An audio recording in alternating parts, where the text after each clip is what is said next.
Good morning, everybody. It's wonderful to be here, and it's wonderful to have you with me again this morning.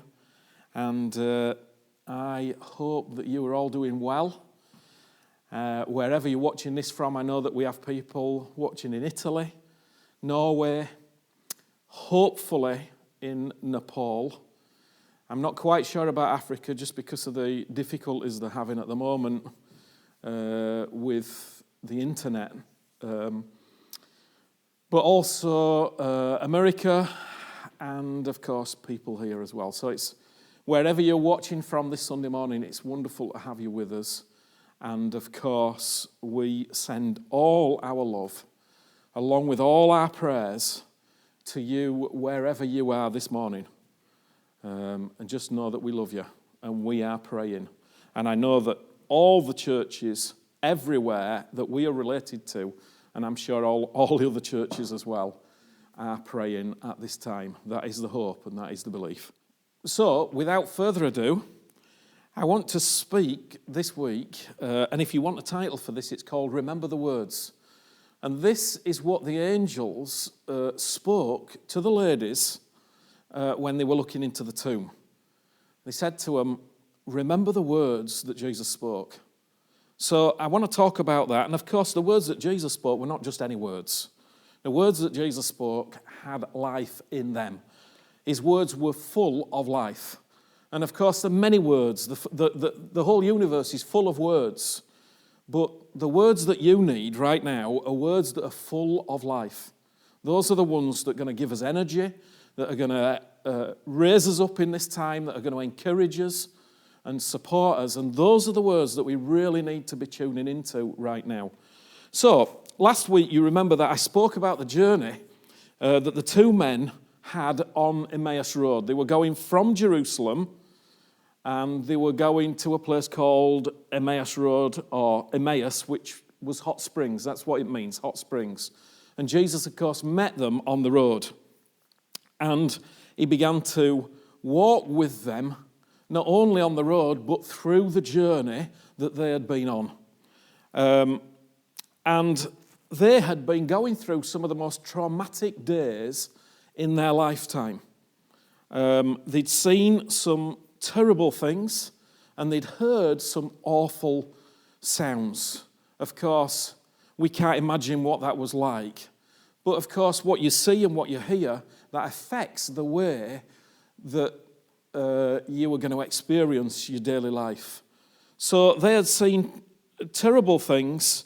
Those sounds and those sights were replaying in their mind constantly.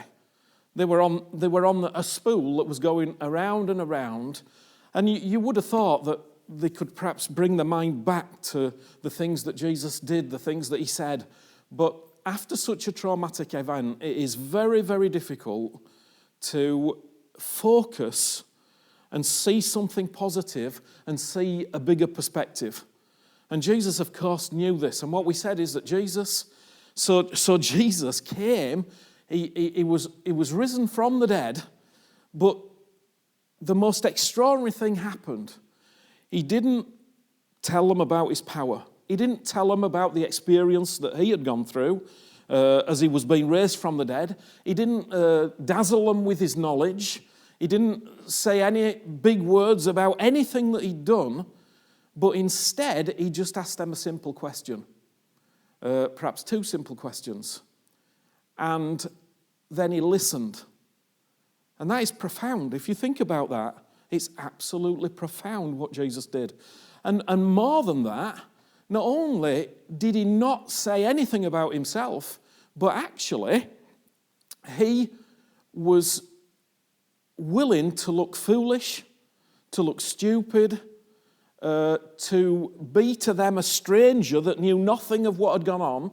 He was willing to go through all of that to be completely misunderstood, misread, in order to help them. Because even though he was glorious and in power and had great authority and was living in this extraordinary moment of resurrection power, the most important thing for him was those two men walking along that road, knowing what they had gone through, and his only desire was to help them get from where they had been and what they had seen into a new dimension of life and a new dimension of power. That is what Jesus wanted. And he knew that there was a process, a way to get there. And it's the same for you today. It's no different. It's no different from anyone going through any kind of traumatic event at any point in their life. And what we are experiencing today is a worldwide trauma. It's a worldwide disaster. It's something that is affecting the whole world. So we are not alone by any means. And in fact, we have brothers and sisters who are going through far worse, even more difficult things than we are experiencing. So this trauma, we're all going through it and we're all experiencing it. But it's so important that we understand there is a process to get from where you've been and what you've seen to where you want to go. And no one wants to stay in the place of trauma, and no one wants these things going and replaying and again and again. And of course, now we've got a media that is streaming these things 24 hours a day. There's not a moment during the day that you don't turn the television on and you can listen to the news. And I would suggest that actually you are very watchful with what you are listening to and what you are seeing right now, and certainly allowing the children and those around you to see. So, let's just say it again. Jesus asked questions and he listened. Those were the two things that he was doing. In the meantime, the disciples began to tell about their journey. And that's what we read. I'm not going to read it all again, but they began to tell about the journey. At which point, Jesus intervened at the end of them expressing the things that they had witnessed and seen and heard. Not all of them were bad, but they were giving the picture of what they'd seen and heard. At the end of that, Jesus said to them, he basically reframed their picture in a much bigger perspective. It says that he started at Moses, which is the book of Genesis. He started at Moses and he went through all the scriptures and spoke about the things concerning himself. So in other words, he was telling his story. He was telling history. He was telling his story from the beginning, and he put all of their events in a much bigger framework. And that is what Jesus does with our lives. He puts what we are going through right now into a much bigger framework. So he wants to know your story, but then he puts it in the framework of his own story, his story. That's what he does. He puts it in a bigger framework. And when we get that framework, we can see beyond where we presently are at. And of course, I talked about some of that last week. I just want to say as well that there's been a beautiful psalm that's been going around my mind all week, and it's Psalm 103. And it says, "Bless the Lord, O my soul, and all that is within me." Everything that is within me, bless his holy name. Bless the Lord, O my soul, and forget not all his benefits. Do you know that we are so blessed? We as a country are incredibly blessed. And I just want you to take a moment to make an inventory, make a list, go through your house. Go through your house sometime this week and go from the kitchen into the dining room, into the lounge, go upstairs. Look at all the things that God has blessed you with. We are absolutely overwhelmed with his blessings. It's incredible. And of course, at the beginning of the week, I was thinking about this psalm, forget not all his benefits. But then I was in touch with Tobias, and he just sent me that little heart-rendering message. I'm at home, no food, we're starving. And it just absolutely broke me when I thought about it. And of course, we have to be so careful. I just want you to be so watchful with the things that you're saying, the way that you're saying them. We are so blessed. We have everything that we need. We have clothes, we have transportation, we have people around us who care for us. We are looked after in every way. And now it's time for us to come through these things that we carry and are burdened with and come to this place where we are blessing the Lord with everything within us and praising his holy name and not forgetting his benefits. Because we talk about universal credit here, but I want to tell you, this is universal credit. And it's incredible.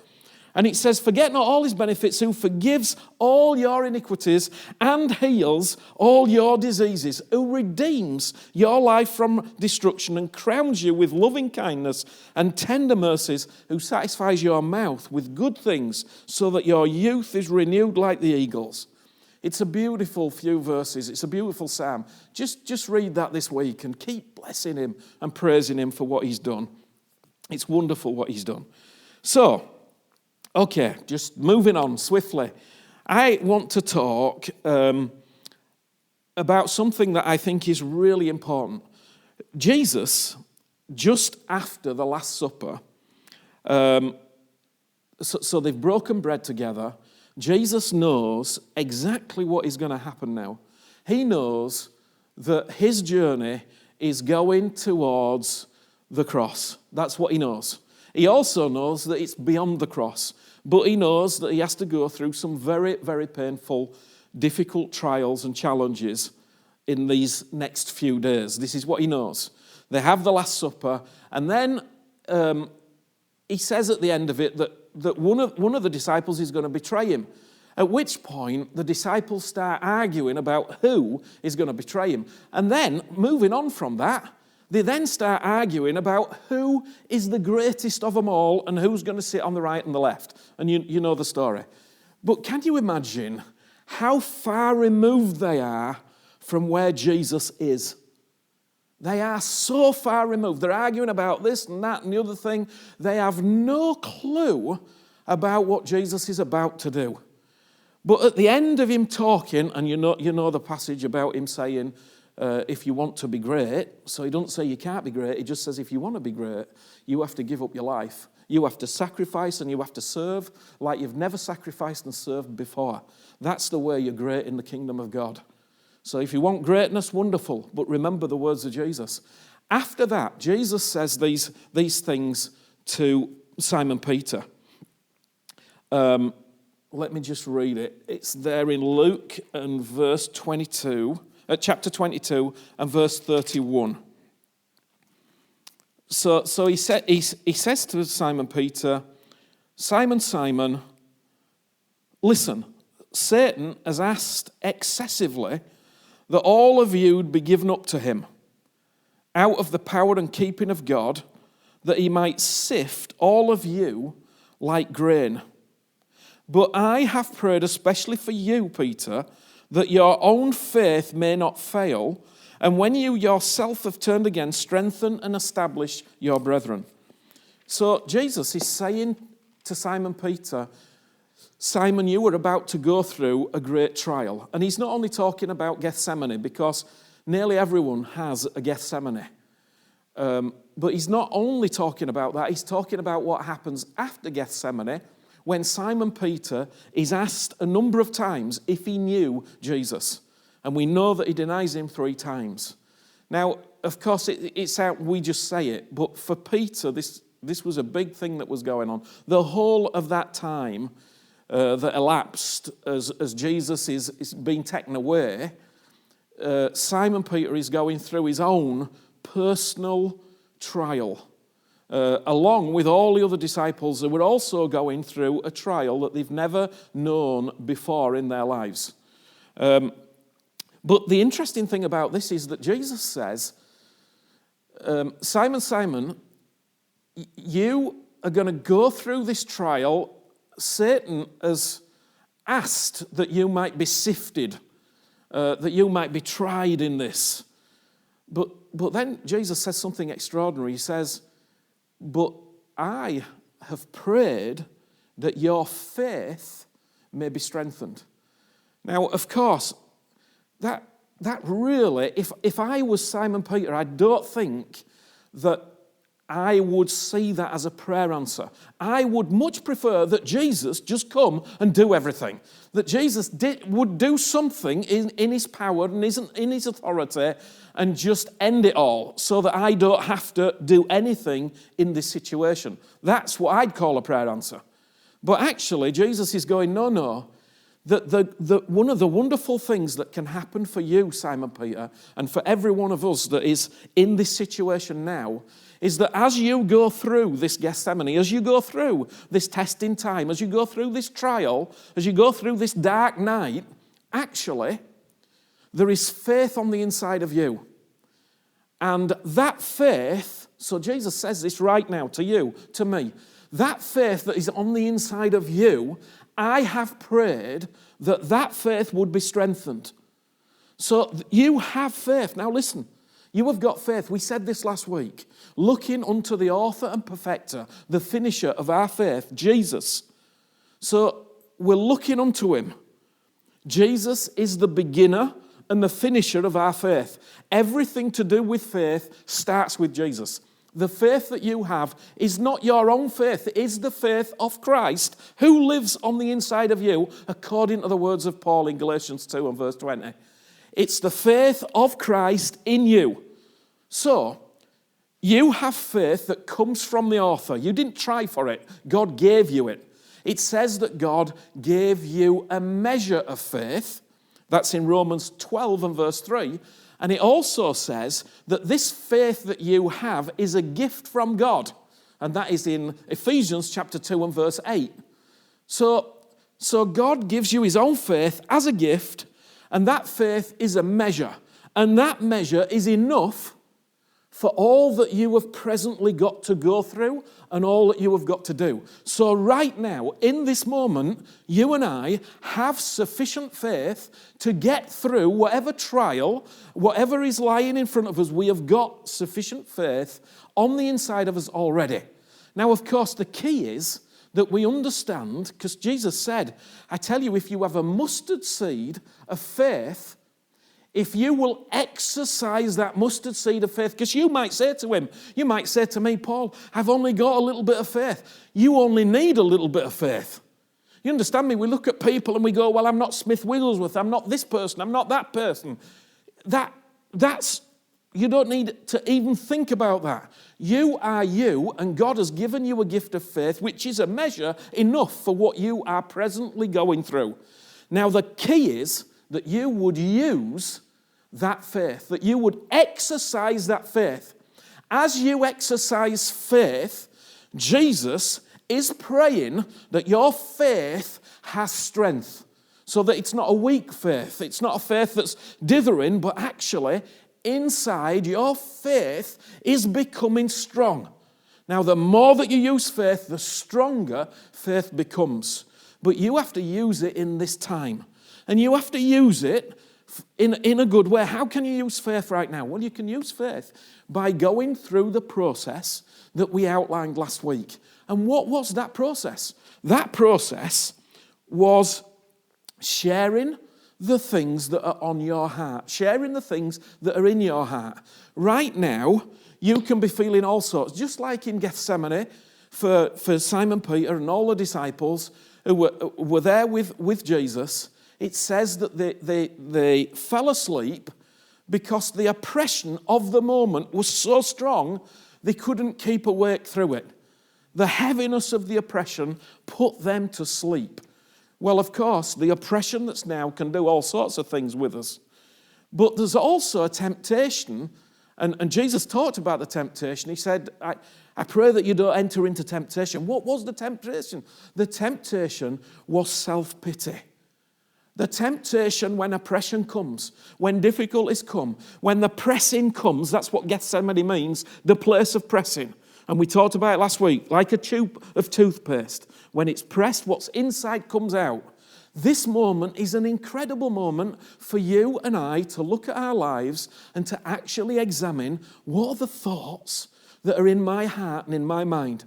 What are the thoughts there? Now, don't be afraid of this, because you're doing it with the Holy Spirit and you're doing it looking unto Jesus. So we're doing it all for Jesus, and we're looking at those thoughts, we're looking at those insecurities, and we're actually taking them out, and we're going, Jesus, this is the journey that I'm on, and these are the things that I'm feeling. I'm looking at these pictures, I'm hearing these words, this is what I'm feeling inside myself, and it's causing me to tremble, it's causing me to shake. There's things going on inside me that I didn't even know were there, and instead of raising up in faith, I am feeling fearful. I'm not even only feeling fearful, I'm feeling self-pity. And then I feel selfish.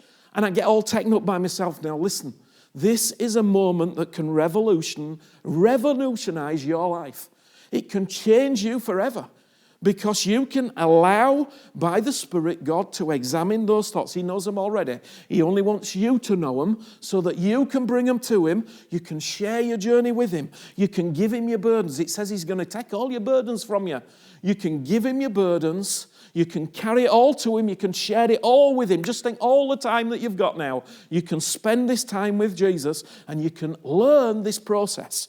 Because as you give this away, Jesus is able to reframe your picture. He's able to speak His words into you and bring life to you that's going to move you into another dimension. But you've got to take this seriously. This is maybe the most important moment of our lives. Suddenly, we are awake to the fact that our life on this earth is not going on forever. Well, we should have been awake to that a long time ago. We have an eternal home. We're already at home with Him. We are a citizen of heaven. Everything is about another place and another king. Although I realize we're here and this is where we start our physical journey. This is where we start this journey in this body. It's a beautiful moment for us right now. But we must learn it. So realize where your heart is. Think about the restlessness that you might feel. Because I know that this next week, people are going to begin to feel restless. They're going to feel twitchy and itchy and like, I need to do something. I need to be doing something. Well, I want to tell you, it's a beautiful place to be, because you can begin to find out where you're at in terms of security, where you're at in terms of rest and peace. Because before we're meant to be doing anything, we're meant to be being in Him. We're meant to find our rest, our trust in Him. And sometimes that means that He strips everything away from us to make us rest. And we find that very difficult because we want to be doing all sorts of things all the time. But now, you can't do all those things that you want to do. So now you've got to choose to make this time work for you. Redeem the time. Redeem the time. It's an incredible moment. I just put here, what reactions and responses are coming up within you right now? Think about what you're watching. Think about what you're reading. Think about what you're listening to. Listen, these are all important things right now. Because, of course, you're going to get, if you get restless and you get self-absorbed, you can find yourself spending hours watching the wrong thing, listening to the wrong thing. Use this time, begin to ask those questions, and realize that it's Jesus that's asking those questions. And of course, the reason is that He wants us to come to Him and then understand, as the two disciples did on Emmaus Road, that actually Jesus is not external, Jesus must be internal. We give Him these things. The more that we give, the more His life rises up inside us, fills our mind, fills the recesses of our mind, goes into our subconscious place in our mind. This is what this time is all about for you and me. And you see, when we come through this time, then we can be really useful. We can be a useful donkey, if you excuse the expression. But we can be a useful donkey for Jesus, can't we? We can be not a foolish donkey, but a useful one. So, okay, dealing with darkness, that's what we need to do. We need to deal with the darkness, deal with the thoughts, and then we need to be looking unto Jesus all the time, but we need to be remembering what Jesus said. He said, therefore we also, since we are surrounded by so great a cloud of witnesses, so there's witnesses watching us, let us lay aside every weight and the sin which so easily ensnares us, and let us run with endurance the race that is set before us, looking unto Jesus, the author and finisher of our faith, who for the joy that was set before him endured the cross, despising the shame, and has sat down at the right hand of the throne of God. So he knew where he was going. He had no doubt about it. This is a moment for you to know where you are going. You know where you're going. This is not a game any longer. We're just realizing it's not a game. This is life, right here and now. So, having said that, I just want to look at Luke 23 and verse 52, because this is all the same story that I'm talking about. This is what it says here. It's beautiful, beautiful passages. And I'm reading from the Amplified Bible at the moment. It says here, this man, so Joseph from the Jewish town of Arimathea, this man went to Pilate and asked for the body of Jesus. So this is after Jesus has been crucified. He's dead now. This man went to Pilate and asked for the body of Jesus. Then he took it down and rolled it up in a linen cloth and laid him in a rock-hewn tomb where no one had ever yet been laid. And it was the day of preparation for the Sabbath, and the Sabbath was dawning, it was approaching. The women who had come with Jesus from Galilee followed closely and saw the tomb and how his body was laid. Then they went back and made ready spices and ointments, perfumes. On the Sabbath day, they rested in accordance with the commandment. Okay, two really important things. First of all, it says it was the day of preparation. Now listen, the body of Jesus was laid completely dead. It was dead. The body of Jesus was dead. There was no movement in the body. There was nothing, no action, nothing going on from Jesus. But I want to tell you this. I want to remind you of this, because this is where we can get excited. Whilst there was no movement in the body of Jesus, the Spirit of Christ was triumphing over all demonic powers, everything, all principalities and powers, every darkness, over everything. He was proclaiming the Spirit. Jesus, or Christ in spirit, was proclaiming. At the very moment that his body was laid in the tomb, he was proclaiming what he'd just done to the spirit world, to the unseen spirit world. So could it be that the body of Christ right now is laid inactive? Could that be the situation? Because it looks very much like it is to me. But the Spirit of Christ is doing something incredible in the unseen place. And you see, we need to be, as I said, a useful donkey. I'm not being silly. I'm just saying we need to be useful to him. And we want to be useful. You want to be useful. Every single one of us should be using this time not only to process where we're at ourselves, but also understand where he is in us. What bit of us he is overtaking and living through, because he wants to live through all of us. But we need to understand this, and then we need to use the faith that God has given us to begin to pray, to begin to proclaim, to begin to declare, to begin to rise up in spirit. And this is what Jesus was doing at this time. So the body looked dead, but actually it says that this was a day of preparation. Now, of course, this is what I've been thinking about a long time. The things that you have heard, the things that you have seen, the things that you have been taught, all of these things are for preparation. These are a preparation for the life, the eternal life that we have, that is within us already, that has been given to us. We have been prepped by the Spirit of God through the Word of God for moments such as this, so that we might begin to live life. That is why we have had all the teaching that we've had. That's why we've had years of teaching, of words that have come forth, of beautiful things that Jesus has done for us. That is why we're at this moment now. We've got a day where preparation gets us ready for what is coming. And if you think about it, before a submarine goes into the depths of an ocean, there's certain things that must be ready before it can go into those depths. It's the same with a plane. Before a plane can take off on a runway, there's a whole lot of things that they have to go through. It's called a checklist before they can ever get on the end of the runway and see the miracle, because it's only when you've prepared that the miracle can take place. It's only then. There must be an action before any miracle takes place. You think that it just happens. No, it doesn't just happen. There is an action. There's something that happens just before every miracle takes place. And there is a day of preparation, and we have lived the day of preparation. And now we're getting ready to go into the depths and to fly into the heights. We're going into a different dimension. And I am so happy that we are. I'm so pleased that we are.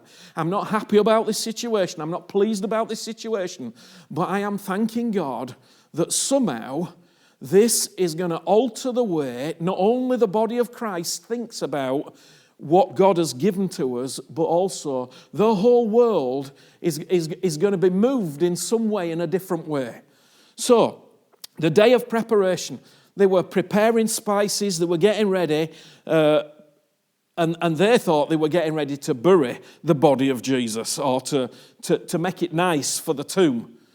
But actually, something completely different was about to happen. But before they could get to the day of resurrection power, there was something else that had to happen, and that was a Sabbath day of rest. So this was the day of preparation into rest. Now, of course, you know what to do. You have heard the word. You know what to do. Jesus has spoken to you. You have taken notes. You know certain things that are already within you, and all that you know to do, those are the things that you must do. And you must carry on doing those things. And in the doing of those things, you must rest in Him. So the doing of those things, because the doing of them comes from life, it's not striving, it's coming from life. Because of that, you can rest. You are resting and trusting that God is going to bring us through into something beautifully new. That is where we are going. So it may look like the body is dead, but actually there is a preparation that has been going on, and that brings us into a time of rest, which we are now having. Have you noticed? Are you resting, or are you restless? Is it faith, or is it fearful? What is going on inside you? These are the things that you've got to get to Him with. When you do, Jesus Himself will come and visit you and He'll bring you everything that you need for what's coming. So, now this is what it says in verse 55. The women who had come with Jesus from Galilee followed closely and saw the tomb and how His body was laid. These women, bless their souls. These women had been following Jesus. They had been looking after Him from their substance, so provisions, they were using everything. They'd been following Him just as long as the guys had been following Him. They'd been looking after Him. And do you know what? They loved Him. And this is the thing. They loved Him not because of the great ministry He was going to give them. Not because they were going to see some miracles. Not because there were going to be some great businesses and charities come forth. Not because of fame or reputation or status. These women love Jesus just because they love Jesus. And Jesus loved them. Jesus loved them not because he wanted to use them, not because he wanted to misuse them, and not because he wanted to abuse them. But Jesus loved them and knew them without doing any of those things. Because to be loved is to be known, and to be known is to be loved. That's what we know. So Jesus knew in such a way, but without ever manipulating, controlling, abusing, or misusing anyone. And these ladies knew the love of Jesus. And they followed him. When they saw him on the cross, do you not think that their hearts were breaking? Do you not think that they cried tears? Tears, broken hearts. They could not believe what they were seeing. It was as though they were dying with him. But it's as though they were happy to die with him.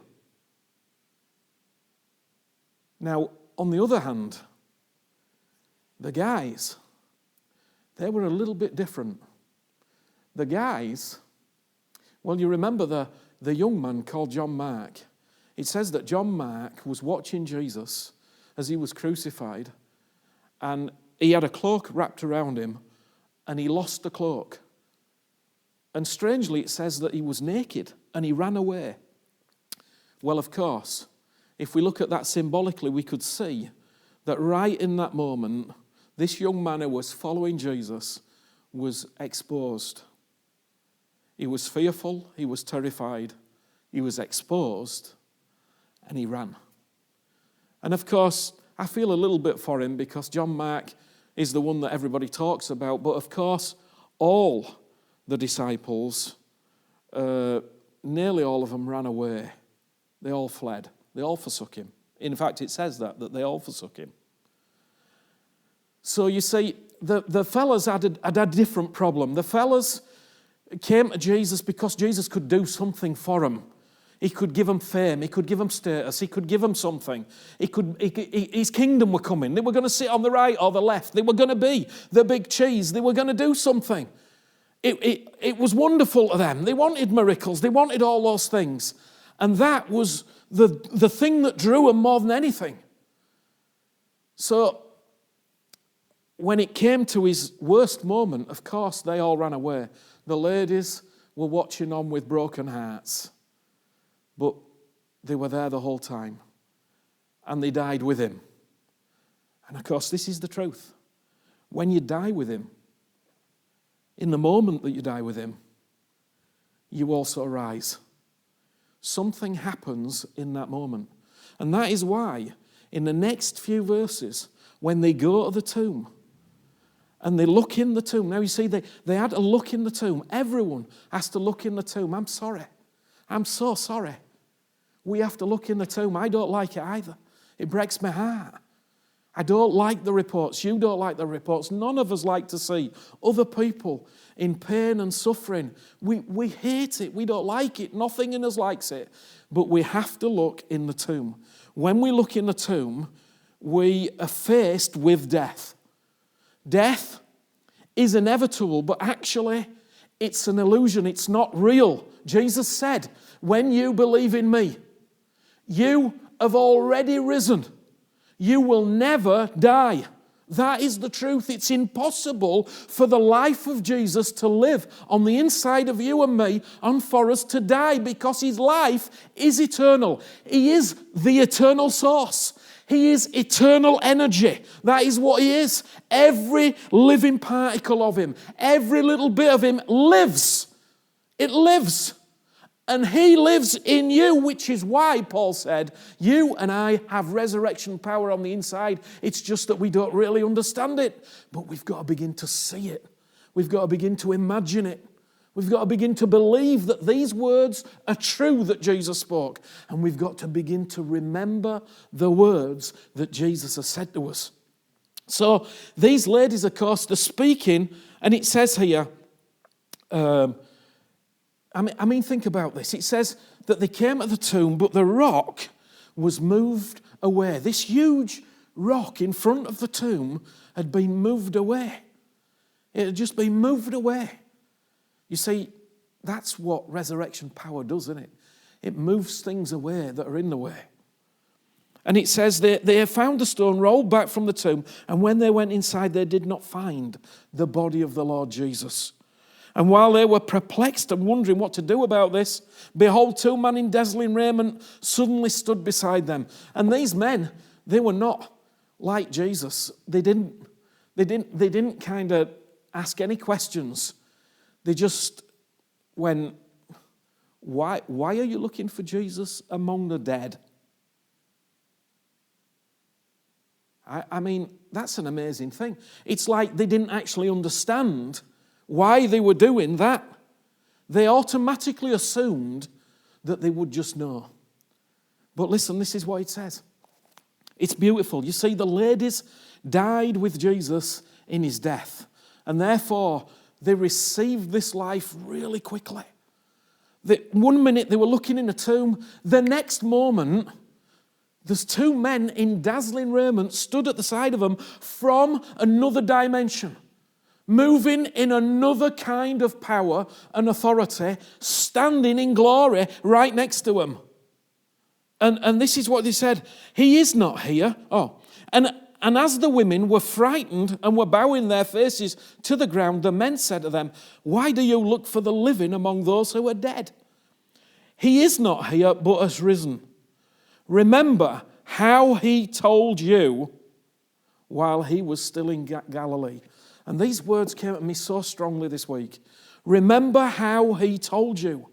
Remember the things that Jesus has told you. There are things that Jesus has spoken into your life.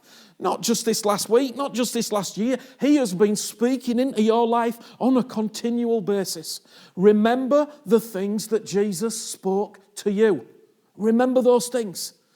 And more than that, remember, now, you see, before you were ever here, you were somewhere else. You were found with the Father in glory. Before you ever arrived on Mothership Earth, you were somewhere else. It says in Ephesians chapter 1 and verse 4 that you were chosen in him before the foundation of the world. Now, of course, you can't in your mind grasp hold of that. But God says that you were with him before the foundation of the world. He chose you. In other words, he knew you before you ever arrived here. He knew all about you. He knew that you would be here right now. That's what he knew. He knew all about this. There is nothing that is taking Jesus by surprise. He knows everything that is going on, and he can frame your picture much bigger and much better. But you have got to begin to remember. Remember the words that he said to you. You have been chosen. You have been set apart. He chose you. He kissed you and set you apart. And then he said, I want you to be blameless. In other words, he wants you to feel without guilt, without shame, without blame. Now, you've got to start remembering these things. You've got to start remembering what God says to you, because there's nothing else that's going to get you through these days. There's no amount of reading papers, watching the television, all the reports that you can read. You can do all of that. But I'm telling you, remember the words that Jesus has said, because it's those words that are life to you that will help you get through the entirety of what is going on right now. Remember the things that he said. We need to remember where our real home is. We need to remember that we are loved with an everlasting love. We need to remember that before we ever got here, he chose us and set us apart. And he has adopted us as sons in the very image of Jesus. And you are going to be a co-heir with Jesus.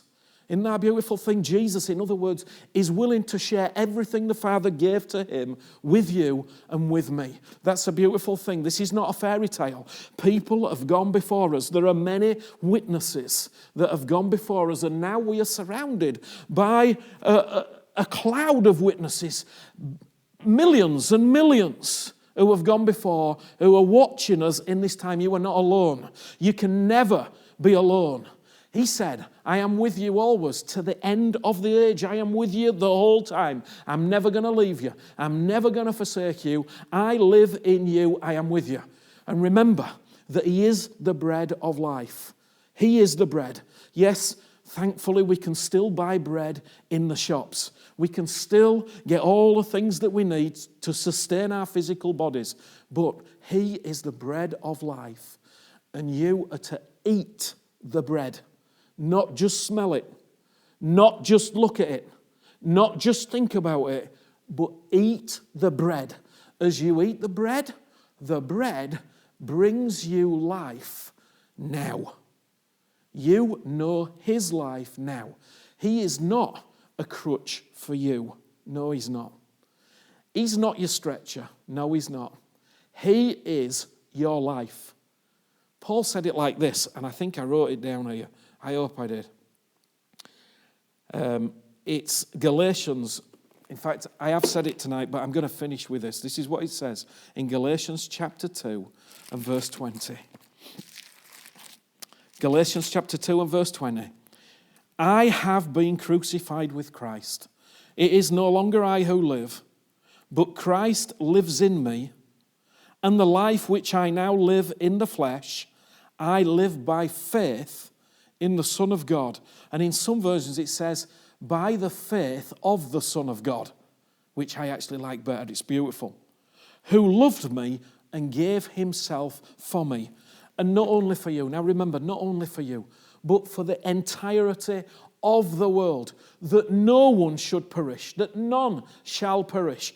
I don't understand what that means, but I understand the words that the love of Jesus, the love of the Father, the love of the Spirit is going for everybody. He loves everybody. And I want you to remember the words that he's spoken to you. And as we go into this next week, it's going to be a difficult week, I'm sure, because we'll be restless. There'll be all sorts of thoughts going on in us. But I want you not only to process and go through what I've said, but then I want you to begin to think about how you can begin to pray. Begin to pray in faith for your brothers and sisters. Not only your brothers and sisters, but the people that you know, the people around you, your families, all your friends, everyone. Come on. Something is going on in the Spirit, and it's the day of preparation. Something is going to happen at Passover. I don't know what, but something is going to happen. So I want to encourage you with these words. You have a beautiful day and a blessed week, and we keep loving one another, keep supporting one another, and keep praying. Bless you ever so much. Thank you.